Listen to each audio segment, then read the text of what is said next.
দেখো এটা staff selection কমিশনের বিগত পরীক্ষার প্রশ্ন। এখানে দেখো যেটা দেওয়া আছে যে এক্স প্লাস 1/x এটা দেওয়া আছে 99। আমাকে বার করতে হবে এই যে এক্সপ্রেশনটা, এটার ভ্যালু বার করতে হবে। তাহলে দেখো প্রথমে যে কাজটা করছি, এটাকে আমি কিন্তু এইভাবে লিখতে পারি যে 100x ডিভাইডেড বাই, এখানে দেখো 2x এবং 2 এই দুটোকে কাছাকাছি নিয়ে নিচ্ছি আমি।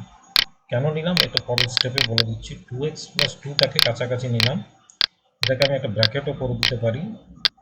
এই 2x স্কোয়ার প্লাস 2টাকে নিলাম, আর প্লাস যেটা আছে 100 এটা থাকবে।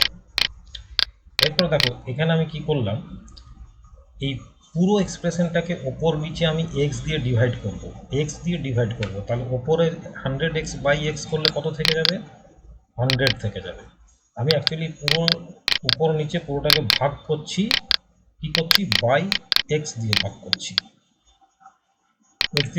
তাহলে এই রাশিটা যেটা চলে এলো উপরে 100 এলো, নিচে দেখো এই ব্র্যাকেটের মধ্যে এটাকে যদি আমি এক্স দিয়ে ভাগ করি, এই পুরোটা এক্স দিয়ে ভাগ করবো, তাহলে দেখো 2 এর পরে এখানে 2, এখানে দেখো এটাকে 2টাকে আমি কমন নিয়ে নিতে পারি, আর এখানে থাকছে কি এক্স স্কোয়ার প্লাস 1, তাহলে এক্স দিয়ে ভাগ করলে কি হবে, এক্স থাকবে প্লাস 1/x থাকবে।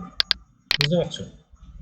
2টা বাইরে কমন নিয়ে নিলাম, তাহলে ব্র্যাকেটে থাকছে এক্স স্কোয়ার প্লাস 1, তাহলে আমি যদি ওটাকে এক্স দিয়ে ভাগ করি তাহলে এক্স স্কোয়ার বাই এক্স মানে এক্স থাকলো, আর এখানে 1 আছে তাহলে 1/x থাকবে। আর প্লাস থেকে যাবে কি, এখানে যেটা 102x আছে সেটাকে আমি যদি এক্স দিয়ে ভাগ করি তাহলে এটা হয়ে গেল 102। এতটা স্টেপটা বোঝা গেল। নেক্সট স্টেপ দেখো, তাহলে আমি এরপর এটাকে আমি লিখছি ইকুয়াল টু 100টা আমার থেকে গেল ডিভাইডেড বাই যেটা থাকছে 2 ইন্টু আমার এক্স প্লাস 1/x কত দেওয়া আছে 99, এটা কোশ্চেনে দেওয়া আছে, প্লাস হয়ে গেল 102।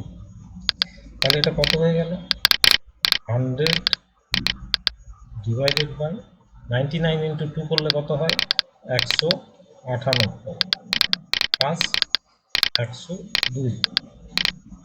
তাহলে এটা ইকুয়াল টু কত হয়ে গেল, এখানে 100 থাকছে ডিভাইডেড বাই এখানে 198 প্লাস 102 মানে যোগ করলে 300, তাই দুটো শূন্য কাটা গেল, তাহলে ইকুয়াল টু হয়ে গেল 1/3 বা 100/300 মানে 1/3।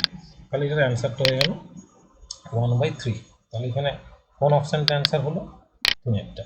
এটা কিন্তু এসএসসি পরীক্ষাতে এসেছে, স্টাফ সিলেকশন কমিশনের পুরোনো কোশ্চেন এটা এসেছে।